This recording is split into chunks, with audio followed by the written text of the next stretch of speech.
I would like to welcome everyone to the Roxborough Roundtables. My name is Brianna Reese, and I'm the student coordinator of the Arlen Specter Center. Today our topic is You Are Being Watched, Listened to, and Followed. Our host today is Jeff Siepel. Hi, I'm Jeff Siepel, the Vice President for Information Resources and Chief Information Officer here at Philadelphia University.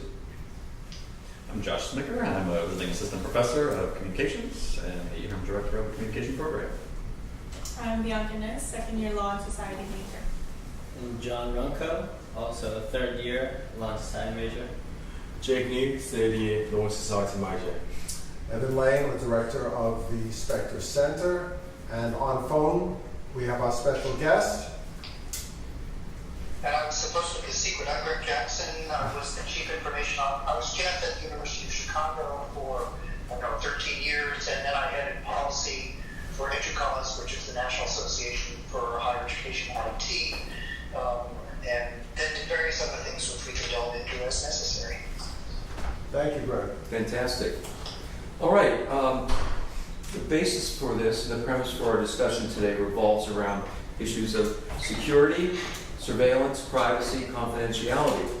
And I'll sort of set the stage and go back a couple of years. Some of you may remember that the NSA was essentially caught in a bit of capturing streams of telephone conversation and storing large amounts of that conversation, and in some cases bypassing the laws and legislation that were put in place to provide a safeguard against the normal everyday citizen, most of which are in this room, or many of which are in this room, from having their conversations bypassed, wiretapped, and stored for future purposes as to be determined. One of the things we'll talk about today revolves around issues of privacy, personal privacy, and what the government or government agencies might be doing that could possibly invade that privacy or somehow erode it around the edges in ways that may not make us feel as though we're citizens of the country that we thought we were. I want to start the conversation, and this is our first one of the semester, so when you speak, identify yourself. So this is Evan. When we are talking about the NSA listening, it's for a purpose. And the reason why I like having students here is because they are post 9/11, and Jeff, you and I are, we had some substantial years before 9/11 came about. And I want to know what their views of privacy and the balance of national security versus your privacy. I've heard people say, hey, I'm not doing anything wrong. I'm not going to cause any trouble, so I have no problem with the government listening to what I have to say. I was interested, if we get the students first involved with this, what is your reaction to that? So, This is Bianca. Like you said, living as a post 9/11 child, I was only 3 years old when 9/11 occurred, so basically lived this all my life. Living in the post 9/11 world, everyone's a bit scared, as we discussed in class the other day. Everyone's motives, the government's motives are by fear. So I feel like privacy right now is not our greatest concern when national security is. This is John. I don't feel we have any privacy at all, and I'm not sure if it's enough of a concern to this generation. I don't believe that through everything that we do, I think that we're being watched, and I question if there's actually a way to revert to not being watched at this point, and that scares and concerns me. Well, this is Jake. When tapping someone's phone, the individual being tapped will feel being invaded for their privacy. However, if that's not enforced, my opinion is it's going to be very difficult if we don't have the method to collect enough information to prevent any potential attack. Then on this scale, public safety always supersedes private individual's privacy.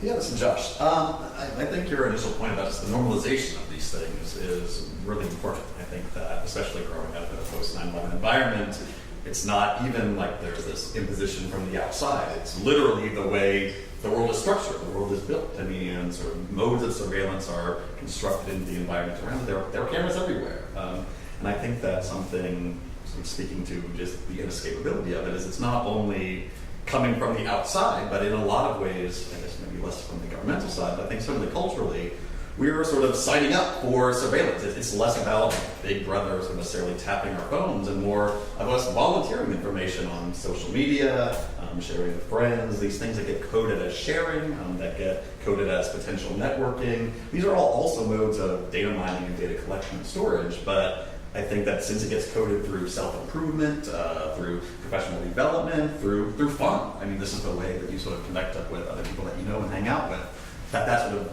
all goes into the sort of normalization of some of the more extreme forms, sort of like the NSA, PRISM style wiretapping and data storage. I think that there's a spectrum there with the sort of surveillance that goes on in everyday life, like literally when you are looking up your friends and seeing who's posted what on Facebook and Instagram, helps normalize surveillance more generally. But this is, Jeff, in an analog world, before digital, we had all those things, surveillance, wiretaps, et cetera. So we're sort of, in a way, we are now, we're under the tsunami wave, if you will, of all forms, just about anything you can imagine with regard to... When we, again, before 9/11, if the government wanted to listen in on a conversation, they had to have probable cause to get a search warrant and put a wiretap on it. So if you were doing something bad, which was provable in front of a judge, you say, we have good information that this person is selling drugs, this person is involved in some conspiracy, whatever it may be, the wiretap was placed, and there was regulation over that. After 9/11, we don't have to be doing anything. Anyone in this room, sitting here, Patriot Act. right, under the Patriot Act, can be listened to. That has changed significantly, and what I keep facing of people who are younger is the same going back to, well, so what? I'm not doing anything wrong, so I don't mind the government listening to everything that I'm saying because they're listening to the guy next door who's actually planning something, and they prevent this catastrophe. I'm okay with that. That seems to be the prevailing attitude that I have found in the generation after mine, because of the 9/11 changed everything. And I was interested if I'm perceiving it correctly or not. And Bianca, going back to you, what you said before, is that what you meant? Yeah, it's a normalization because I really don't know any other way. It's interesting to hear, your opinions on how it's encroaching on your privacy when we've never really had that privacy growing up with social media and people telling us it's for our own safety and the public safety, so it's not put on as a problem to us. So it's pretty interesting to hear people who've lived before then, and they're like, it's a problem to them. Actually, one of our graduates, Laura Morrison, she put on our Facebook page, she said, I wonder what it was like before 9/11, because she's about your age, or maybe she was 5 years old when it happened. And they don't understand what it was like to actually have privacy.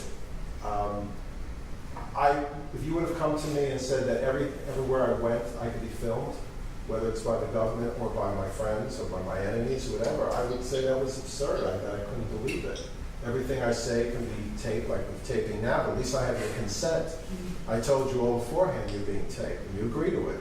But how about you're being listened to without your consent? And I think that actually speaks to one of the differences between the analog and the digital world, which is simply like the saturation of digital media. I mean, so yeah, you could wiretap a phone. If you were really handy, you could sort of slip cameras into certain places surreptitiously. But now, literally almost the entirety of our communication is either through digital media themselves or in some ways connected to them potentially on digital media. So, I mean, everything from being here at work to walking around campus to taking pictures of your friends that all have geotags built into them. They all have the time and date of where you were and when you were. So I think that sort of level of saturation, and the fact that I think the other thing in terms of analog and digital is storage. It's so much easier to store all of this data as opposed to having sort of vast physical locations to actually have those sort of tapes or films. So I think that combination of those two things is one way where it's sort of different. This is Jeff. I've taken it a bit further, not just the digital all-encompassing forms of communication, but It's the all-encompassing forms of social interaction, which may not be verbal, may be visual, may be moving visual. It's far more ubiquitous than just a form of communication, I think. But if I'm not doing anything wrong, why should I be upset that people are watching me and listening to me at all times? I guess something I'm curious about, maybe rephrasing a little bit, your initial question was, are there any levels of privacy that you, A, think still exist, or B, think should exist? So it seems that one thing that is fairly consistent with all of you is that, especially when we're putting it in terms of the national government, national security versus my privacy, it's sort of a no-brainer, it just is, so even if you did disagree with it, nothing to be done about it then. I'm wondering, is there any level of privacy that you think exists? Are there boundaries in terms of corporations doing sort of surveillance on you, or self-surveillance? Are there boundaries between what you feel is appropriate from your friends, from your classmates, from potential dates, potential partners? Is there any sort of type of privacy that you think exists? Maybe if we can get out of only the sort of big national level and sort of think of other levels of privacy. We have the students always ask them, where do they draw the line? And we have, if you don't know people also listening, feel free to come in on that. What do you say your name? My name's Colin. Speak up just a little bit.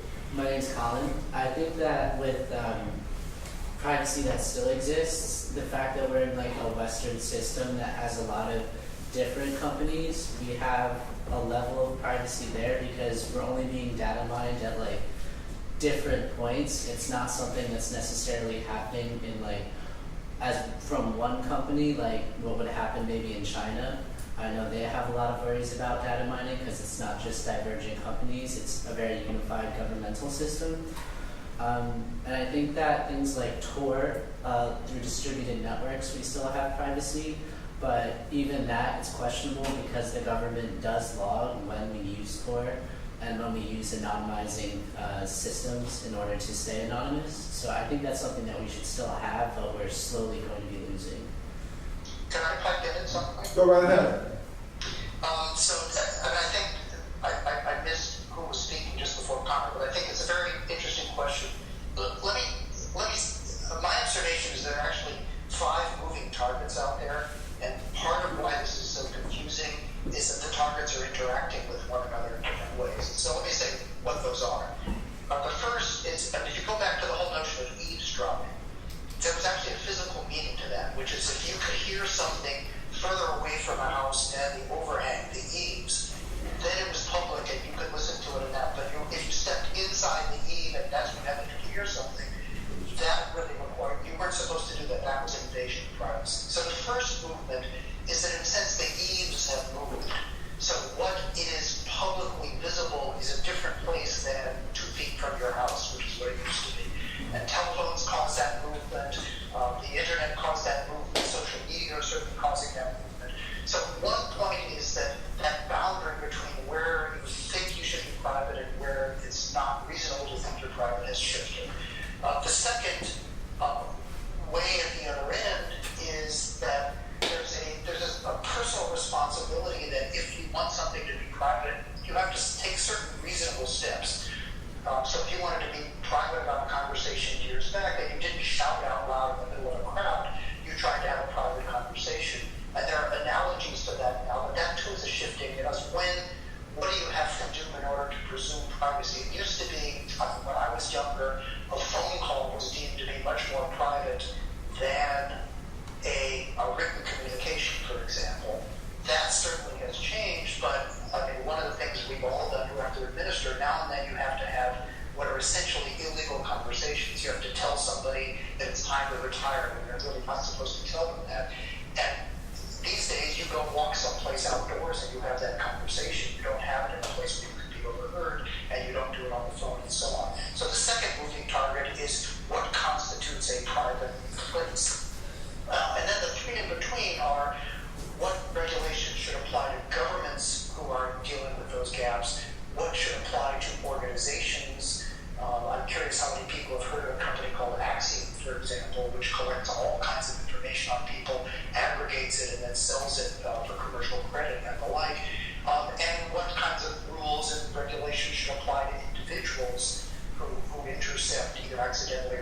something else. So my point is that each of these is a moving target. They're a moving target for technology. And part of why we have these confusions is because we tend to think about these one at a time rather than all together. I think addressing what the young man said, what's your name again? Colin? What Colin said previously, because you feel a little more comfortable that there may be 20 different companies spying on us as opposed to one company spying on us. But I hope you realize the government, through subpoena power, can actually subpoena every one of those 20 companies and get all that information in one area anyway. Lawfully. Lawfully can do that. So don't feel so comfortable.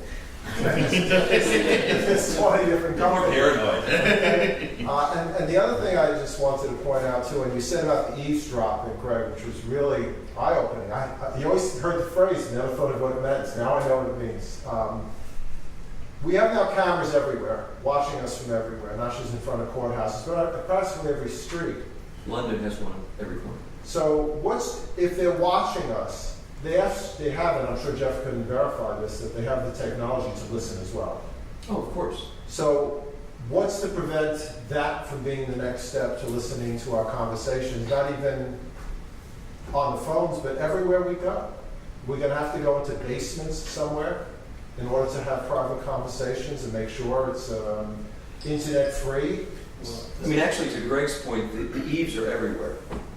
I mean, there's just no boundary anymore. Unless, That's not quite true. I mean, it's true in London, it's true in other places. I think it's worrisome suppose. But for example, I mean, I live in Washington, D.C. We parked our car out behind on the alley, and one night I left it open, and somebody came by and opened it up and, took my bag of quarters and my prescription sunglasses and odds and ends of other stuff and then went away. And the cops showed up, and they said, gee, it's too bad there's no video on the alley and I'm not being able to look at it.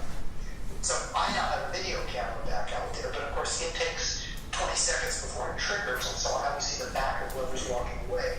It's not terribly hard to find places where you're not being listened to. But again, this is my point, is it's a shift where we used to be able to assume that if I was out in the alley, nobody's watching. Now my alley, I have to assume I'm watching.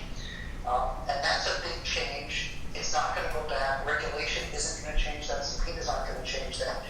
We're going to adjust our behavior accordingly. We will figure out how to do things privately, whether it's coded conversations, whether it's out in the open. I'm not sure exactly what. There was a very interesting New Yorker article about the London camera stuff, which generates so much data that it becomes unuseful. And so it's very interesting that the article is interesting because it's a set of super responders who watch this video and see people play that out. But it turns out that all of this recording in London is very good for looking for something you know is there. It's not terribly good for finding something without knowing it's there. We were talking to the students, again, because we brought up Colin said, just how much, where do you draw the line? Dylan just joined us. Where do you draw the line as to where your privacy is? That's a very difficult question, I think. I mean, if you draw the line like between in your home, on the street, in your car, I mean, I know that we've gone into that for how many discussions during class. I mean, that no one really even knows to me. And I think that the most pressing thing when you look at like privacy would be around social media, in my mind, because that we're all, and you guys wanted to get our input on it as students, I think that we're all beyond hooked into stuff like that. I mean, you've got 20 different kinds of social media and you're putting yourself out there. And even to that extent, we're talking about this echo thing, right, where, they data mine all this stuff. I feel like a lot of information, it's already out there. I think that the much more pressing issue, realistically, is how null and numb we've become to just putting ourselves out there blatantly. I think that is more of the issue than anything else. But that's my personal input. And I think that's up. Just saying it. This is Blaise. I think with the whole privacy thing with the Facebook and the Twitter, I know when you access the app, it says allow to access pictures, and it's either okay or cancel, and it's like you don't want to hit cancel because via cancel you can't access it. But if you hit okay, then they're allowed to. They're basically free will. You can access pictures, contacts, everything. And you probably checked it. Yeah. How many people in this room checked it? Raise your hands. A lot. You know, it's even worse, I can't remember, I probably did. Along the line of the apps, and Facebook is certainly one of the most prominent, there's a suit moving forward in California. It's a class action suit against the Golden State Warriors and their ownership. Golden State has an app for their team, and when it was released, it did not ask you a couple of questions, one of which many of you might not have seen before, which revolves around the fact that the microphone in your smartphone could be used even if the app is not turned on or not launched. Insidious. How many of you carry your smartphones no matter where you are? All of us. Okay. All right, Greg, there went the Eves. So, I saw a T-shirt today. You know what nomophobia is? No. Nomophobia is the fear of being away from a mobile phone. that's great. So what this app would do, and I had a friend of mine's nephew brought this to my attention, sent me the story, but he also said he had an experience with it. He's a Golden State's follower, and he realized that something was going on because he was getting push ads for ice cream. And he knew he had a conversation with his girlfriend around some sort of dessert or ice cream or frozen dessert, and this thing picked it up and was pushing ads to him completely unknown to him. And then he started doing, he's a Harvard-educated lawyer, so it didn't take him long to wonder what's going on and how to get to the bottom of this. He discovered that, and he sent me the story on the suit. So that's one example. There are others, and someone just mentioned the Echo, Alexa.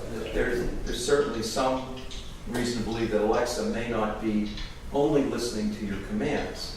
I mean, it will grab a piece of somebody's audio right prior to your request, and it will hold that stuff. In fact, if you use Alexa for a shopping list, and you start at the beginning of the week, on Friday night you can ask it to read it back to you, and it's all you and your voice and everything you've asked it to accumulate. So what else is it doing? It certainly has the capacity. And I read a great story, as much as I can understand. I'm not an electrical engineer, but there are now a couple of patents out there that will allow the speakers and microphone systems to not operate in a conventional fashion, but to operate off gyroscopes and accelerometers that are in the phones. So the microphones have the potential to be even more sensitive. And it's just a matter of time before that technology arrives on these devices at a consumer level. I'm just going to fill in some for those interested. The Golden State, the allegation is not actually that it was listening to the speech and hearing the words ice cream, but it was listening for an audio signal that was put out by a particular kind of beacon and detecting that the person was near a beacon. So it's a little bit different, but nevertheless words.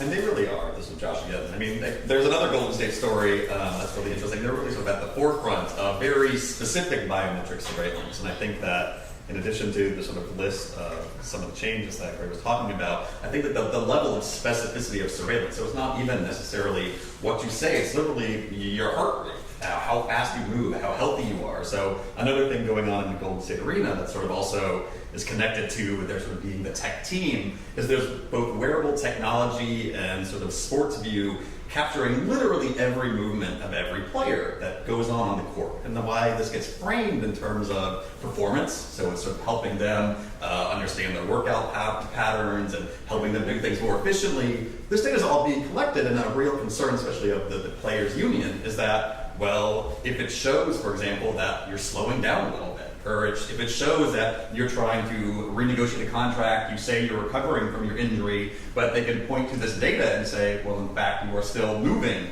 X per minute, second slower, that this can actually not just sort of impact on-court performance, it can really start to impact assessments, it can start to impact salaries, contracts, and I think that level of specific bodily detail that we also sort of start seeing in biometrics on ourselves, things like Apple Health, which again, or Fitbit, which we tend to sort of think of as we're using as self-improvement, as ways to sort of set reasonable goals, is also really collecting incredibly specific details about our bodily selves, our existence in a way that's not just our voice or our self-presentation. But we put it out there, as you guys and Jake, you go.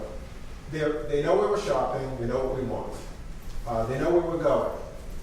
They know our heart rates. They know how fast we're walking. They know practically everything we're saying and doing. Do you care? That's I'm posing it to the students. Do you care, Jake? And then we'll ask John. Actually, I think we should look at the situation from a different angle. Where we've been accusing and asking, is the government pushing this line too far? But can we ask ourselves, or society-wise, in pursuit of a high efficiency state, we're giving up and waving our side of the line. For example, back in the days, when gangsters, mobsters, and mafias were a hot thing in the United States, especially during the Prohibition, where they go to discuss and conduct business. Underground in a barber shop, which is really a club. So it's how they protect their privacy at a private establishment. In modern society, like, Josh, like George mentioned, we use all these smartwatch and these smart devices to help us improve and monitor ourselves. By doing that, are we knowingly giving this information to a third party to analyze it in order to get a feedback? And if we have to talk legality-wise, then in the privacy, there's a third party involved already in whatever the business or the activity we're conducting. Therefore, are we giving up our privacy, or is really the government or the society pushing the line? That's a great question. Yeah, John. Yeah, I agree that I believe that we are giving up our privacy 100% immediately. If we consider the technology that's available to us today, we're giving up our privacy. And it's led people I know in this generation to look into other technology, whether it be Silent Circle with the Black Phone 3.0 that they're coming out with. And it's completely changing IP addresses, and it's changing and it's encrypted so that you have a different address all over the world, and it's not to be found. And do we have to start thinking in that way, or can we really actually trust the technology we're buying? Especially in the 21st century, a digital world. Think internet as a huge data server, which it is, and we're all throwing pieces of data into it. And unless you can, like some individual, afford a private server in your basement and sending emails, I'm not saying who, but the essential idea is, unless you can make the entire process your own, you are involving a third party or someone you're not familiar with into the process of utilizing your own information. And that's no privacy. Therefore, there's no privacy. We don't even need a government to come after us. We have totally given them everything they want. And also, I believe sometime, even before 9/11, before this digital world, our privacies, in some ways, they're granted. For example, in your class, Professor Link's class, we've been discussing about privacy for I don't know how many times. Come on. Here we are again. Yeah, but No escape. it's always boring anyway. But That's why you're here. so when you sending a letter, who owns the USPS? The government in the United States. So, however, they can't just open up your letter. But can they do that? You are utilizing a third party that's owned by the government to transport your information to another individual or another business. Why can't they just open a letter? But they can find any bullshit excuse, like if they were national security or anything in that, but they're not enforcing that. So to some degree, I think we should consider all privacy in some matter are given to us. It's a privilege. It's not a natural privilege, but it's been given to us. I'd say I don't care unless I don't know. And I think if like the government is not declaring their warrants and explaining like we are monitoring you at least after the fact, like if I'm a suspected criminal or something, at least after the fact I think I have a right to know that there was a warrant out and I was being surveilled in a certain way. And I don't think that we have the legal precedent that says that the government needs to declare their warrants and needs to say that they have a warrant in order to act on warrants.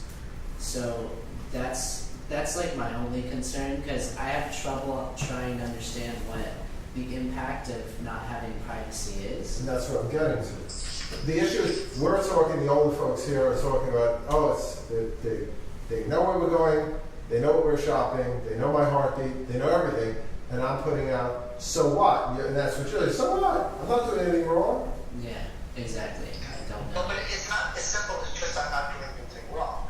There is an implicit contract here to a certain degree where we give away a lot of this information, and in return we get something.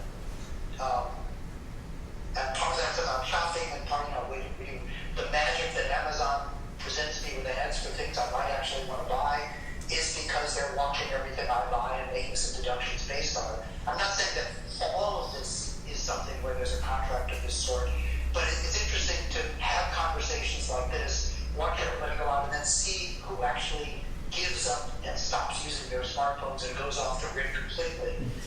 By and large, people say, well, I may not like this, but I also don't like doing it without my phone, and so there's a quid pro quo here. And although it's not examined terribly well, which I think is the problem, it's not as though it's entirely one-sided transaction, because we are giving, but we're also getting.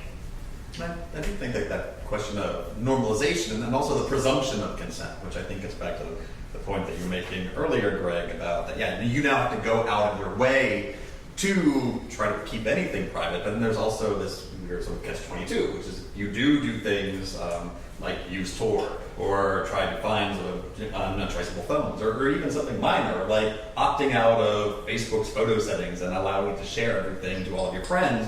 There is then a sort of presumption of guilt as well, that there's at the level going from the sort of very top, so the government asking why are you using Tor sites, that clearly you must be involved in drug running, et cetera, to a much more minor personal level. Why don't you want to give me your Facebook information? Why don't I have access to these photos? I think that by opting out, which still is, in some cases, partially a possibility, simply doing that throws you into suspicion. I mean, so I think that. So where's the threshold? Can I have your correct comment, please? I mean, no, seriously, where's the threshold? I bet it's very different for Evan and I, maybe Jeff, than the students in the room.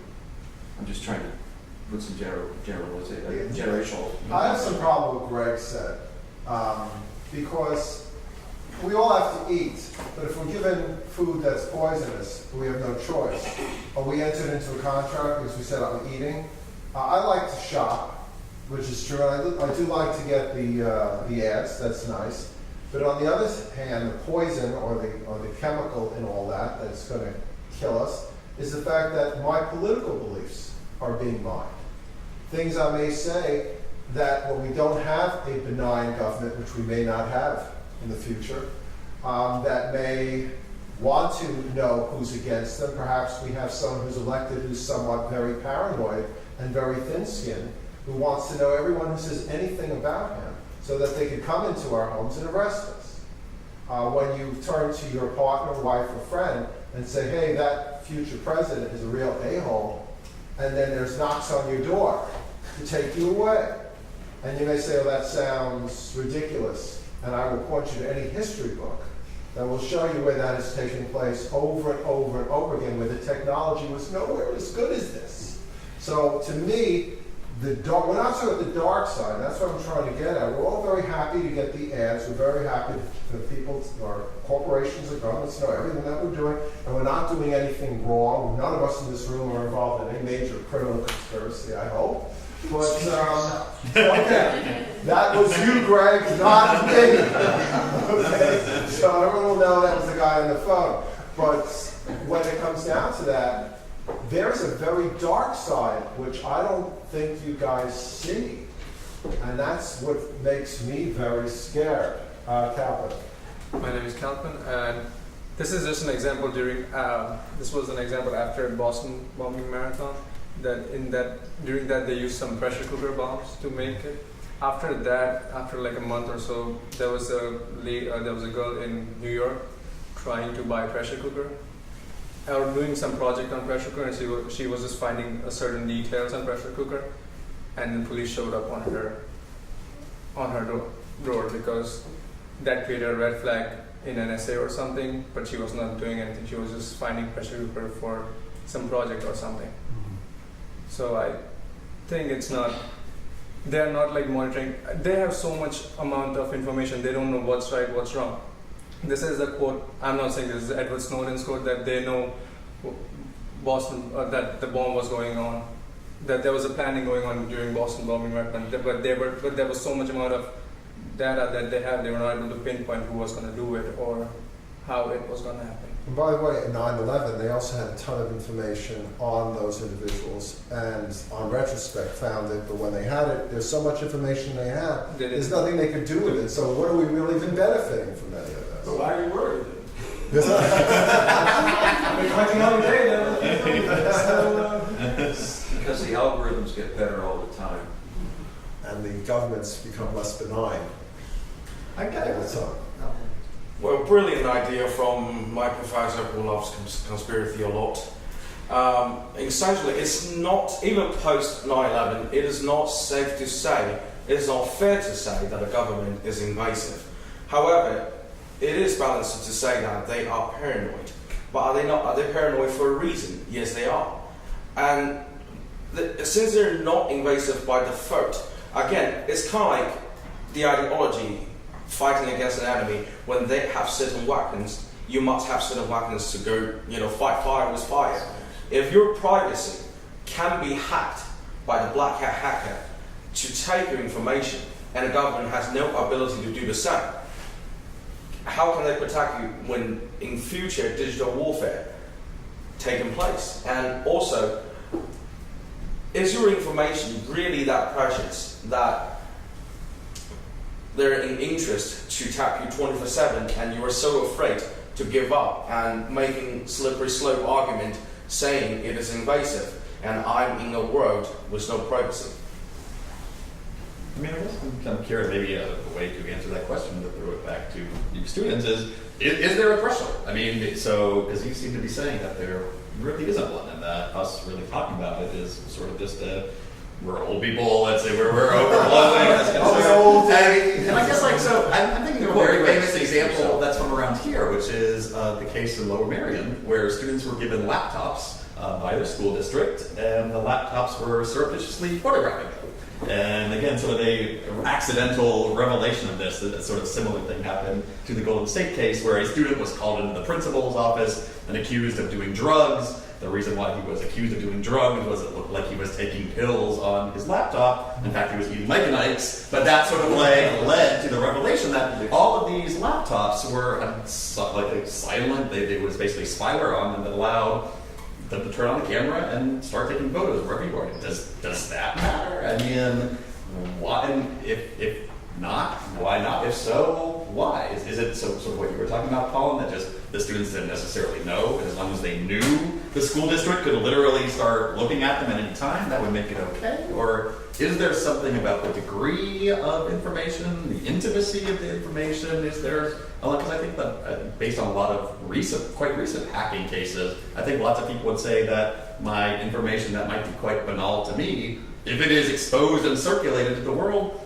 does have a gigantic impact on my future employability, etc. This is Jeff. Can I quote the FBI director who said you should cover the webcam on your laptop or your monitor? So,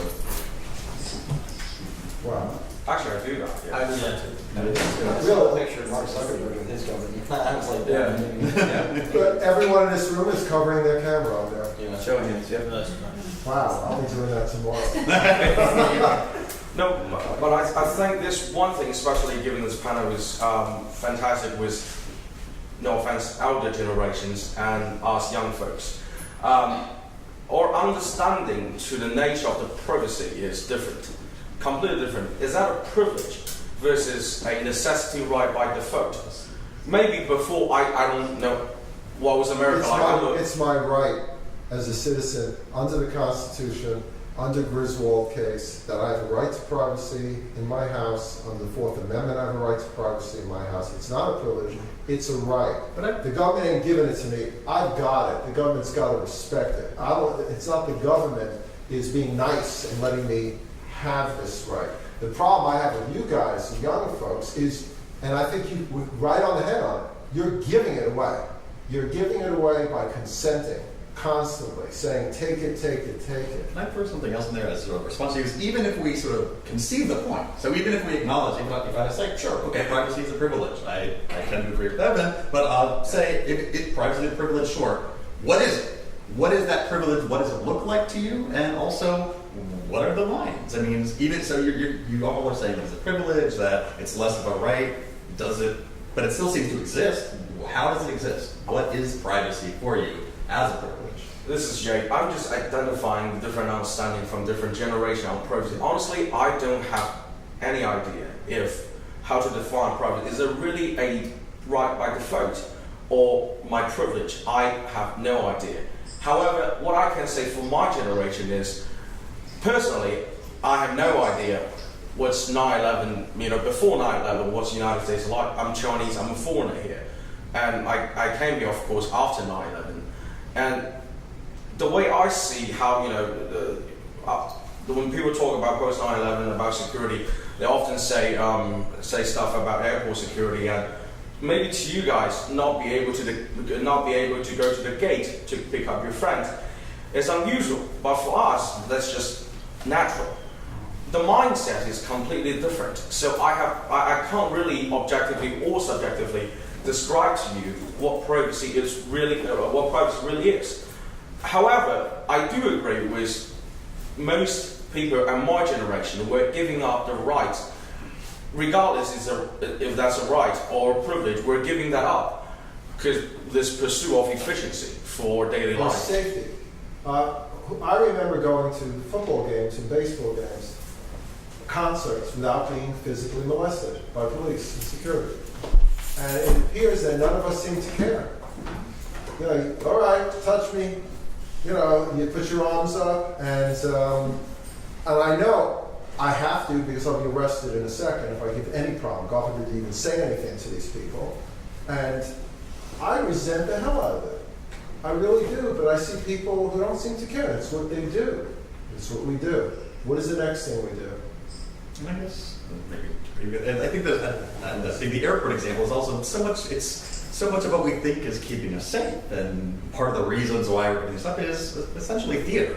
All right, that's why these checkpoints we all go through. But there have been countless studies done by the government themselves that when they are trying to get things through these pat-down processes, these things that basically take naked images of us every time we go to the airport, that they can still get stuff through when they want to get stuff through. That there's a sort of sense that the trade-off, or that they're collecting all this information. Your point that there is so much information that they don't even know what to do with it. So if they can think of specific things to do, great, but that's often retrospective. It's not really doing the preventative work that it's talking about. So the sense that there is also a sort of spectacular nature to basically the surveillance that goes on, that we think that it's making us safer, we think that it's making us more efficient. It's not necessarily doing any of those things, but one thing that it is doing is generating a tremendous amount of data about all sorts of elements in our lives that other people can use for a whole series of reasons besides for safety or security.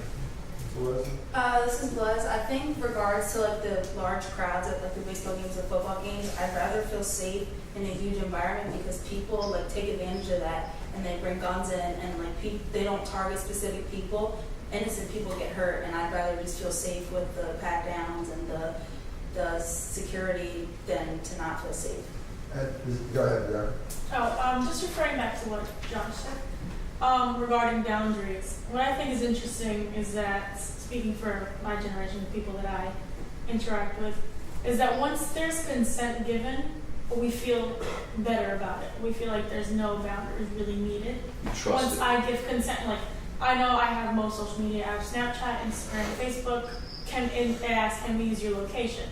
And of course we use it because it comes with the geotag filters and they're cute and everyone uses those. And Instagram, you can tag where you're at. But what I find interesting is that I had the iOS 10 update before it came out. I had the beta offline. And one thing it did with my photos, it arranged them in small little files of places I've been.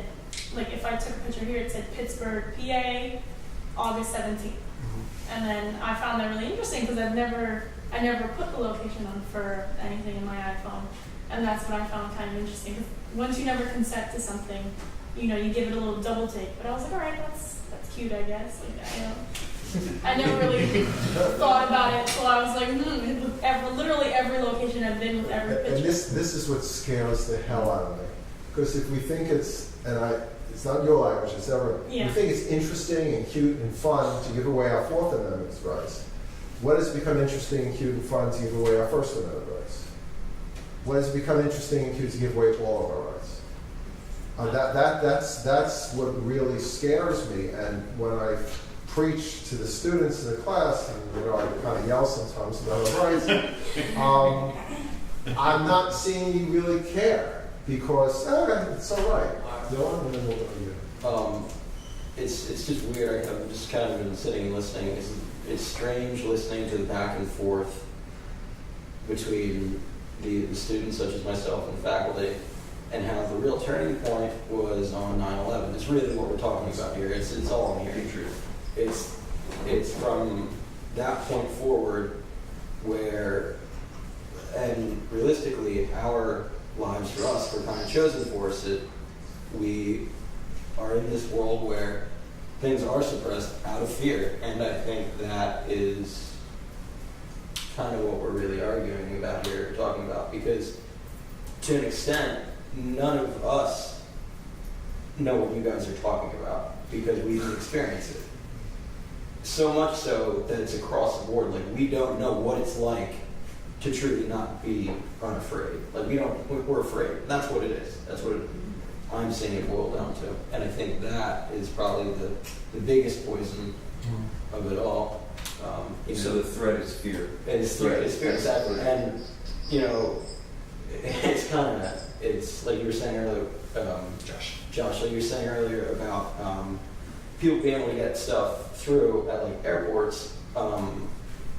It seems like for nothing anyway, and that is really scary. That it happens, and we were raised like that, and it's an interesting point to see when we're going to get back, if we get back to a point where we really endorse those rights. This is Laura. I was just a couple of thoughts that were coming to my mind as we're talking about all these different things. So I work in career services, and one of the things, as we're talking about professional platforms and putting information out there, we certainly are encouraging students and other professionals to use LinkedIn and to make sure that your professional brand is out there, and if you're a designer, that your information is out there, and that. So I think in thinking about the different thresholds and levels here, it's hard, I think, to determine. Okay, well, these are the things that I need to put out there about myself to be successful and to function in society and in my world, in my professional world right now. But then where do I not want to put things out there? Even something as simple as, you're looked at, your link, if you don't have a photo on your LinkedIn profile, it's like, people think something about that. Yeah. Right, what are you hiding? And so, but then on the flip side, then you have to put a photo out there, whether you're comfortable with that or not. And I also think, so I'm kind of in the middle of the generations, perhaps. I was a freshman in college when 9/11 happened, and Facebook became a thing my senior year of college. And so a lot of people, my peers in my generation, are all having young children now. And most people aren't thinking twice about posting all sorts of photos about other children and where they are and all those things, and so that makes me nervous and thinking about, oh my gosh, I don't want to do those sort of things. And I've had to have conversations with friends to say, can you not tag my kid in those pictures or me in those pictures so that I'm not linked to that? And I think a lot of it is people don't think about it. People say, can I ask you why you're concerned about that? And I'm like, why are you not concerned? There's just, a lack of... There's complete separation. There's no thought process towards this generation thinking about having these concerns. For us, there's no thought process to that. The more frustrating part is not being able to access the technology. If you're using image recognition technology, I'd like to be able to use image recognition technology as well for apps, whether it's regarding fashion or anything. You can utilize it as well, but that's not being available to us. There's no thought process towards the safety. It's adapting what's in it. I think that's a great point, and I think that this sort of sense of network privacy. That's not even about what you're doing necessarily. I had a student who had an interview. She thought she did really well. She was sure she was going to get this job, and was basically sort of previously assured that she was going to get this job. did not get the job, and when she sort of had a follow-up, and it was somebody, she knew somebody at the company, and talked about, essentially, they found a photo of her doing some questionable things that was not on her. She actually did a really good job of scrubbing her Facebook, but one of her friends had those pictures up about her wild bachelorette night, and it still had the facial recognition, it had her LinkedIn, and it showed up on a Google search, and they didn't like that. So it's not even what you're doing, it's what your friends are doing, what your family is. I think that's such a good point, and I think that it sort of gets to why we have yet to hear a sort of definition of privacy from any of you young folks, you young generation. I think it's even more complicated. It's not just the technology. It's the fact that that technology means it's not even what you do. It's not even your practices. It's what the people around you do. It's about what other people in your network are doing with things that you might not even know exist. I mean, and certainly can't control. Yeah. But 2 points on that. I mean, the first is there's this interesting distinction between threats and worries that are government related, which is a lot of the conversation 15 minutes ago, and the story you were just telling, which really has nothing to do with government. I would disagree. And this is my point about there being all these different moving targets, which are moving at different rates. I also want to go back and point out that the constant observation as a generational thing is not unique to this particular generation yet. So if you go back and think about the advent of the Electronic Communications Privacy Act in 1986 or so, that was a sea change where up until then, by and large, the assumption was that anything on the internet was public and nobody needed any permission to intercept it or do anything of the sort. When ECPA came in, it imposed a set of requirements on internet communications that were like those that had been in effect for telephones. But before that, it wasn't true. And so you sort of presumed that anything on the internet was up for grabs.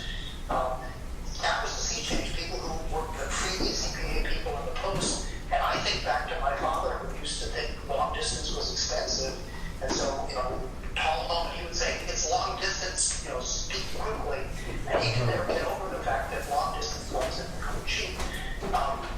There are generation gaps like that arise around technology inevitably, and some of them are about privacy, and some of them are about responsibility, and some of them are simply about change. And we have to be careful not to confuse them and get over paranoid about them, but rather to figure out what's the right remedy moving forward. Because we, by and large, cannot turn the clock back. And those things are the way they are. And the question is, what do we do about it moving forward, rather than wishing that it could be the way it used to be? Which really wasn't that good anyway. As we're running out of time, we just said everyone wants to give just one more comment. Who wants to comment? Going back to what Josh and Greg said about privacy boundaries, I feel like we've been, talking about myself mainly, been so desensitized to the fact that all of our information is out there. Because I know for a fact I was raised with the line, everything you put on the internet, it will be out there forever. Once it's there, it's done. So we're aware in some aspect that it's out there, but we try to put our best face out. That's like the summary of what I can put. We've always heard the scary horror stories of employers, like you said, finding something. So we try to put ourselves out there as much as we can in the best light. Hence the social media, all of those things. We try to portray ourselves in a way that everyone thinks, If you go out with a friend and you have a martini, okay, there's nothing wrong with that if you're over 21. You have a martini and the two of you are smiling. That picture may turn up one day and hurt you. Okay, and you weren't doing anything that wasn't completely normal and right. But you have thrown away everything. It's not only that you've given away your secrets, but now everything you do could be misinterpreted against you as well. Because they've opened up every window and looking in various different aspects. You could be holding a fake cigarette and people would think it's a joint, and that can go and haunt you in a job interview. My final comment on this, I think, Greg, I think the horse is out of the barn. I think we're done, especially with the younger generation who basically doesn't seem to care. So, wow. And put that out there. So, I'm just hoping we hold on to the First Amendment. Go on, baby. That's my statement. Jeff, you want to statement? I think that's why, excuse me, I think that's why you have Kamal. I think that's why you have professional websites like LinkedIn, that really shows your face as a professional, So that's a site I think it really helps out the individual as well. You know, that control their assets and where they've been. But let me ask you one thing, because I've looked at LinkedIn for other reasons to see where some of my friends have worked, and that's where I've worked and where I've been and where I've lived. It's none of your freaking business. To be honest with you, in my generation, that was private. But now I can know everywhere you've been, everywhere you lived. I can go on Spokane, I know everyone related to you. I can know, and it's just to me outrageous that you can look me up and find out who my son is and who my daughter is. You can find out where they're living. You can find out how old they are and what they work. And frankly, I find that creepy, and I don't like it. But your generation, because you have to get jobs, and you've got to use, as you said back here, that you got to use LinkedIn. Everyone needs to get a job, because so that's the way it goes. Yeah, that's why the horse is galloping. It's across the town already. Yeah. Okay. Well, let me wrap this up. I'm going to wrap this up. This is Jeff, and I will say that we have proven this afternoon that once again, that all information, private, public, shared, unintentionally or intentionally, is power. And thank you all for being here. This is a great discussion. Thank you, Greg, from a distance. Thank you, Greg, so much. Appreciate it.